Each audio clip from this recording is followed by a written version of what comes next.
The Three Musketeers by Alexandre Dumas. Chapter 15. Men of the Robe and Men of the Sword. On the day after these events had taken place, Athos not having reappeared, Monsieur de Tréville was informed by D'Artagnan and Porthos of the circumstance. As to Aramis, he had asked for leave of absence for 5 days, and was gone, it was said, to Rouen on family business. Monsieur de Tréville was the father of his soldiers. The lowest or the least known of them, as soon as he assumed the uniform of the company, was as sure of his aid and support as if he had been his own brother. He repaired then instantly to the office of the lieutenant criminel. The officer who commanded the post of the Red Cross was sent for, and by successive inquiries they learned that Athos was then lodged in the Fort l'Evêque. Athos had passed through all the examinations we have seen Bonacieux undergo. We were present at the scene in which the two captives were confronted with each other. Athos, who had till that time said nothing for fear that D'Artagnan, interrupted in his turn, should not have the time necessary, from this moment declared that his name was Athos and not D'Artagnan. He added that he did not know either Monsieur or Madame Bonacieux, that he had never spoken to one or the other, that he had come, at about 10 o'clock in the evening, to pay a visit to his friend Monsieur d'Artagnan, but that till that hour he had been at Monsieur de Tréville's, where he had dined. 20 witnesses, added he, could attest the fact, and he named several distinguished gentlemen. Among them was Monsieur le Duc de la Trémouille. The second commissary was as much bewildered as the first had been by the simple and firm declaration of the Musketeer, upon whom he was anxious to take the revenge which men of the robe like, at all times, to gain over men of the sword. But the name of Monsieur de Tréville and that of Monsieur de la Trémouille commanded a little reflection. Athos was then sent to the cardinal, but unfortunately the cardinal was at the Louvre with the king. It was precisely at this moment that Monsieur de Tréville, on leaving the residence of the lieutenant criminel and the governor of the Fort l'Evêque without being able to find Athos, arrived at the palace. As captain of the Musketeers, Monsieur de Tréville had the right of entry at all times.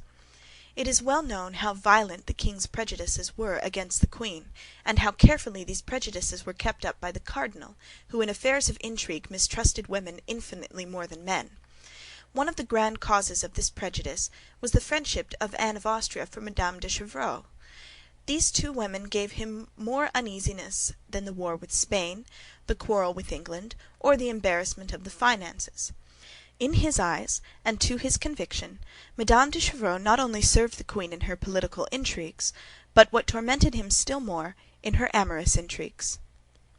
At the first word the cardinal spoke of Madame de Chevreuse, who, though exiled to Tours and believed to be in that city, had come to Paris, remained there 5 days, and outwitted the police. The king flew into a furious passion. Capricious and unfaithful, the king wished to be called Louis the Just and Louis the Chaste. Posterity will find a difficulty in understanding this character, which history explains only by facts and never by reason. But when the cardinal added that not only Madame de Chevreuse had been in Paris, but still further, that the queen had renewed with her one of those mysterious correspondences which at that time was named a cabal, when he affirmed that he, the cardinal, was about to unravel the most closely twisted thread of this intrigue, that at the moment of arresting in the very act, with all the proofs about her, the queen's emissary to the exiled duchess, a Musketeer had dared to interrupt the course of justice violently, by falling sword in hand upon the honest men of the law, charged with investigating impartially the whole affair in order to place it before the eyes of the king, Louis XIII could not contain himself, and he made a step toward the queen's apartment with that pale and mute indignation which, when it broke out, led this prince to the commission of the most pitiless cruelty. And yet in all this the cardinal had not yet said a word about the Duke of Buckingham. At this instant Monsieur de Tréville entered, cool, polite, and in irreproachable costume. Informed of what had passed by the presence of the cardinal and the alteration in the king's countenance, Monsieur de Tréville felt himself something like Samson before the Philistines. Louis XIII had already placed his hand on the knob of the door. At the noise of Monsieur de Tréville's entrance he turned round. "You arrive in good time, monsieur," said the king, who, when his passions were raised to a certain point, could not dissemble. "I have learned some fine things concerning your Musketeers." "And I," said Tréville coldly, "I have some pretty things to tell your Majesty concerning these gownsmen." "What?" said the king, with hauteur.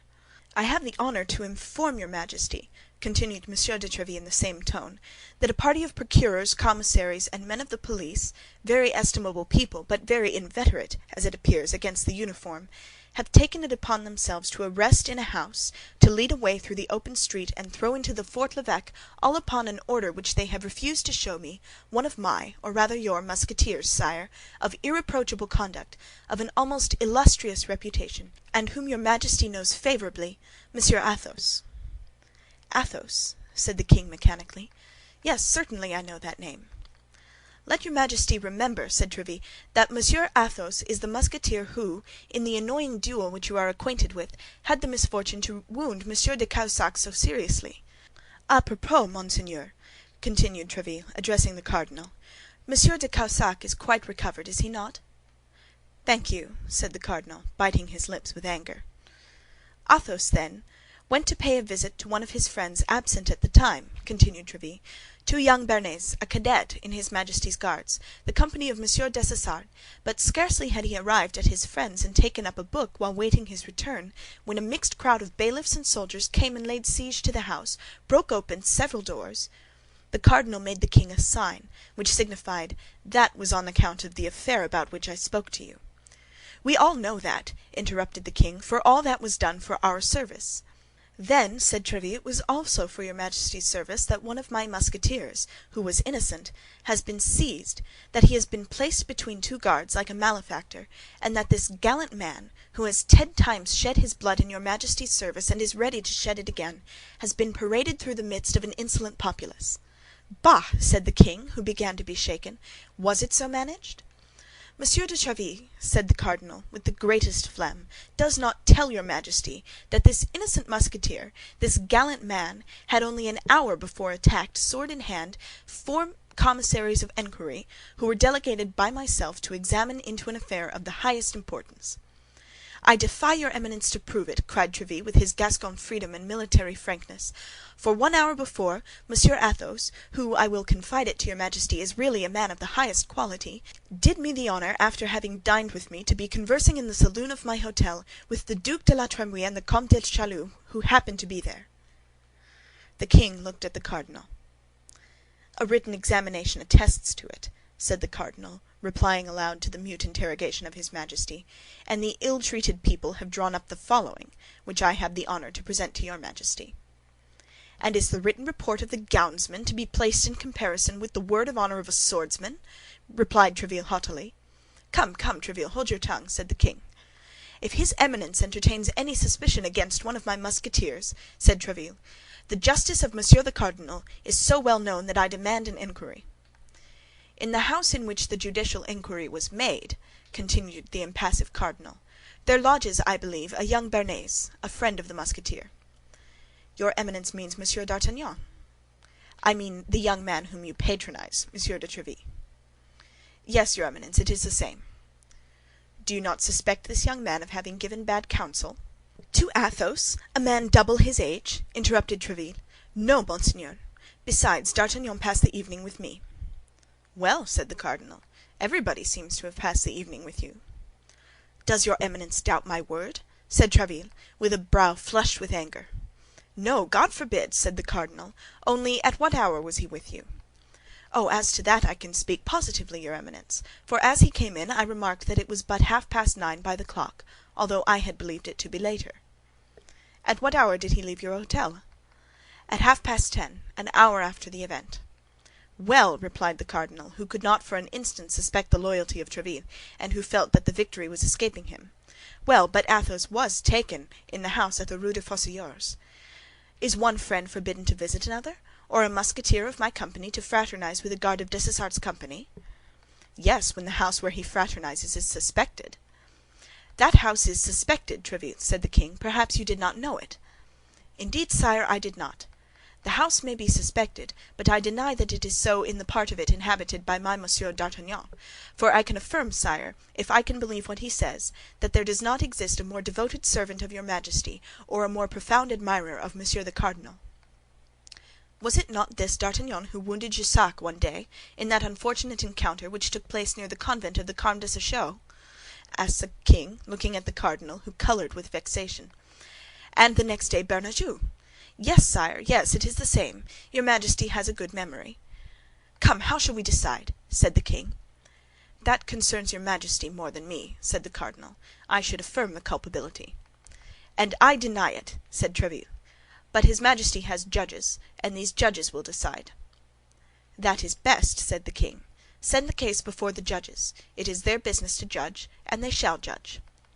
"Only," replied Tréville, "it is a sad thing that in the unfortunate times in which we live, the purest life, the most incontestable virtue, cannot exempt a man from infamy and persecution. The army, I will answer for it, will be but little pleased at being exposed to rigorous treatment on account of police affairs." The expression was imprudent, but M. de Tréville launched it with knowledge of his cause. He was desirous of an explosion, because in that case the mine throws forth fire, and fire enlightens. "Police affairs!" cried the king, taking up Tréville's words. "Police affairs! And what do you know about them, monsieur? Meddle with your Musketeers, and do not annoy me in this way. It appears, according to your account, that if by mischance a Musketeer is arrested, France is in danger. What a noise about a Musketeer! I would arrest 10 of them, 100, even all the company, and I would not allow a whisper."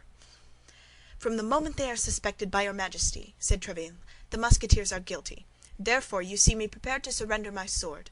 For after having accused my soldiers, there can be no doubt that Monsieur the Cardinal will end by accusing me. It is best to constitute myself at once a prisoner with Athos, who is already arrested, and with D'Artagnan, who will most probably be arrested." "Gascon-headed man, will you have done?" said the king. "Sire," replied Tréville, without lowering his voice in the least, "either order my Musketeer to be restored to me, or let him be tried." "He shall be tried," said the cardinal. "Well, so much the better, for in that case I shall demand of his Majesty permission to plead for him." The king feared an outbreak. "If his Eminence," said he, "did not have personal motives—" The cardinal saw what the king was about to say, and interrupted him. "Pardon me," said he, "but the instant your Majesty considers me a prejudiced judge, I withdraw." "Come," said the king, "will you swear by my father that Athos was at your residence during the event, and that he took no part in it?" "By your glorious father and by yourself, whom I love and venerate above all the world, I swear it." "Be so kind as to reflect, sire," said the cardinal. "If we release the prisoner thus, we shall never know the truth." "Athos may always be found," replied Tréville, "ready to answer, when it shall please the gownsmen to interrogate him. He will not desert, Monsieur the Cardinal, be assured of that. I will answer for him." "No, he will not desert," said the king. "He can always be found, as Tréville said. Besides," added he, lowering his voice and looking with a suppliant air at the cardinal, "let us give them apparent security. That is policy." This policy of Louis XIII. Made Richelieu smile. "Order it as you please, sire. You possess the right of pardon." "The right of pardoning only applies to the guilty," said Tréville, who was determined to have the last word, "and my Musketeer is innocent. It is not mercy, then, that you are about to accord, sire; it is justice." "And he is in the Fort l'Evêque?" said the king. "Yes, sire, in solitary confinement, in a dungeon, like the lowest criminal." "The devil!" murmured the king. "What must be done?" "Sign an order for his release, and all will be said," replied the cardinal. "I believe, with your Majesty, that Monsieur de Tréville's guarantee is more than sufficient." Tréville bowed very respectfully, with a joy that was not unmixed with fear. He would have preferred an obstinate resistance on the part of the cardinal to this sudden yielding. The king signed the order for release, and Tréville carried it away without delay. As he was about to leave the presence, the cardinal gave him a friendly smile and said, "A perfect harmony reigns, sire, between the leaders and the soldiers of your Musketeers, which must be profitable for the service and honorable to all."